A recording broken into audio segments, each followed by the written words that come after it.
The death penalty. You might have heard of it because it's one of the most interesting stuff and the kind of debates in the topic of politics. And today I'll be calling it capital punishment. Side note, Darshan has been here for 3 years and 6 days from the current time I'm recording. But that's not very important right now. And now, let's get back to capital punishment. That's a way better camera, don't you think so? But first of all, what is capital punishment for those newbies out there? And the death penalty? Well, let's just get this started with. The capital punishment is basically death to the person who did the crime and the person who is guilty. Sometimes they're guilty, but they're actually innocent. But we won't get into that right now. And it means that the person usually did a terrible crime. Of course, like accidentally crashing another person's car by accident, unless you did it on purpose to murder that person, that isn't much of a crime, and I'm pretty sure that won't get you capital punishment. But I think that will get you a ban for your driver's license, a fine, and a few days or probably even months in jail, which is probably something you would not like to enjoy. And like others, doing some abuse to someone and even murdering that person, that's a kind of weird to do so. And all I can say right now is that these abuses could land you with capital punishment. I mean, one of the craziest forms I've ever seen of the capital punishment is I didn't get a chance to get the photo, but Edison created this chair. Hang on. Now Edison created this chair which had some sidearms, straps, and a little thing that could actually shock the person. So here's how it worked. Now let me just delete it. Oh, no, we're not at the end yet. The guilty person strapped in, and there are weird looking wires everywhere that's connected to the straps, and then when pull the trigger, and now he's dead. By the way, that electric death chair, as I like to call it, was the representation of what Edison called the dangers of the alternating current, or AC current and voltage usage, that was his rival's version, the Tesla. It was later proven that Edison's DC current was kinda a bit too weak for usage for long distances, and it kinda cost a lot of money. Okay, maybe not that much money. But eventually AC current ruled the world, and to find more information about that, I highly recommend the movie The Current War. It's awesome. Now, back to the video. So basically a lot of things kind of happen next.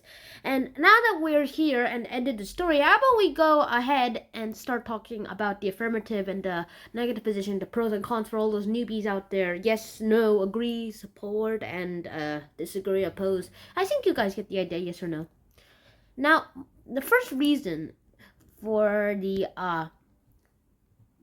people who actually support the capital punishment or killing murderers, it's basically because represents an old saying from, I think I covered this in one of my videos on world history about Babylon, an eye for an eye. If you gouge someone's eye, I don't know why you would do it nowadays. They did it a lot of times. That I'm pretty sure they did a lot of that in ancient Babylonian times, which would be creepy. I wonder if they actually had an eye collection.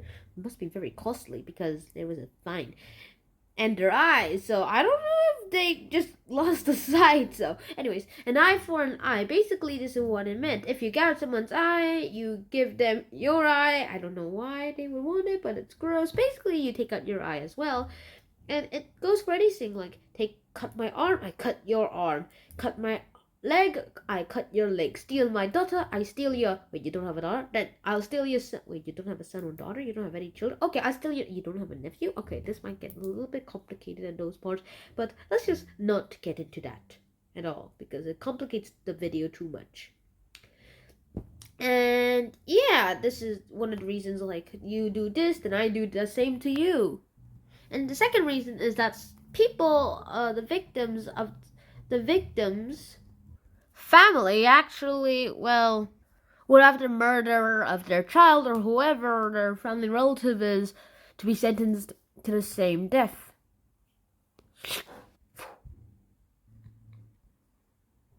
And to be honest, this is sort of a bit of revenge, to be honest. I mean, you would like revenge, if they stole your very plushie doll that you're going to use for your next YouTube video, which you thought and predicted would get millions of views, and you actually outranked T-Series in their subscriber count, and even PewDiePie. I'm not sure how you would ever get that, but in the future I'm pretty sure someone will be able to pull that off.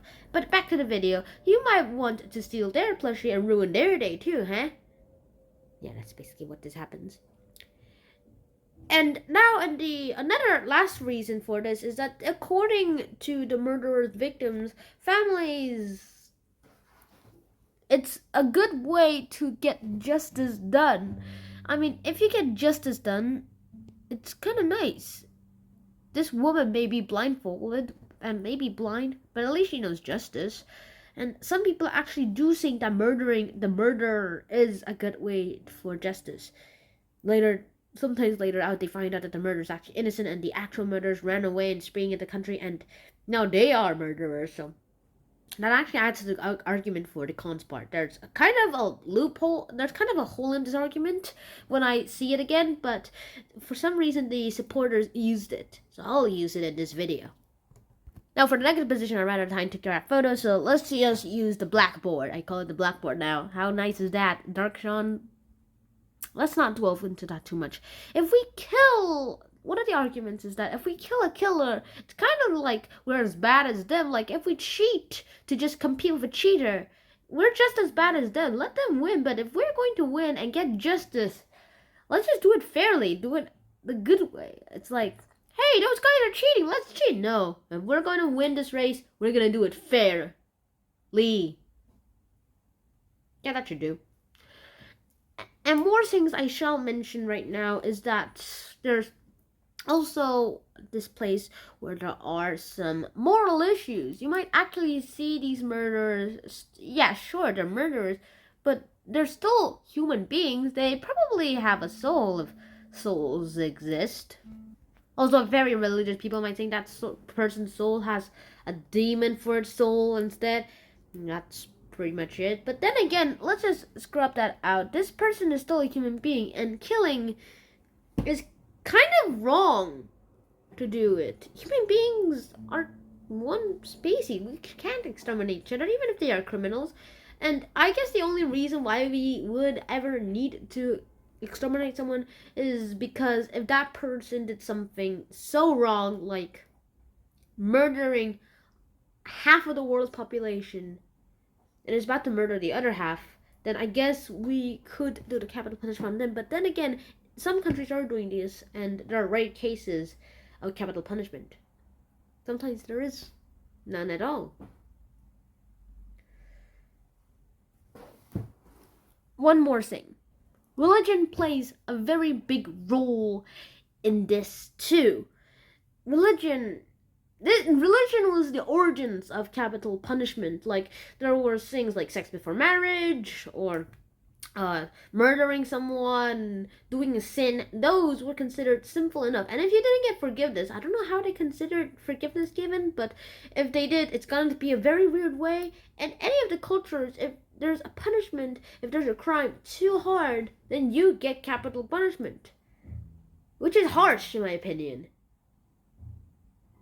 But then again, it might actually stop a very evil person doing a very evil thing from continuing that work, but then again also get his revenge. Yeah, things might be more complicated than I expected.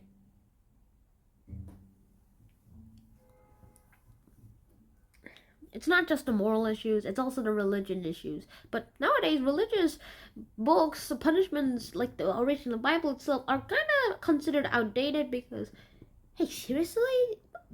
Seriously, is this a good punishment for that? It may be for old times, but we're in the modern world now. Do you really think so, Bible? Well, of course. I'm pretty sure the Bible doesn't agree, but then again, if the Bible was alive, I'm not sure what it would do.